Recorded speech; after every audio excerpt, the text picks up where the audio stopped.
Make sure to wear the proper PPE when changing the SWX or MWX filters, and remember to read and follow all labels and the owner's manual.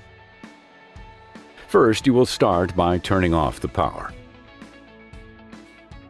Start by removing the latches from the top hatch and opening it.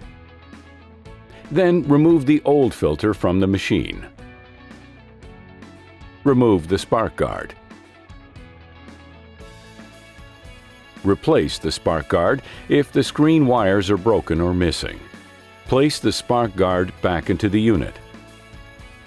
You can wipe down the inside of the machine if necessary.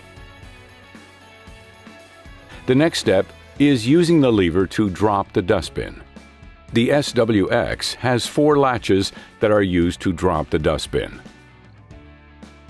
Remove the dustbin and dispose of the particulate.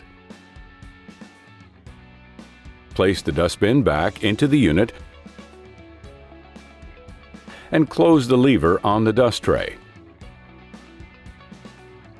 Place the new filter into the unit and close the hatch. To learn more about Miller Fume extractors, visit millerwelds.com/fume extraction.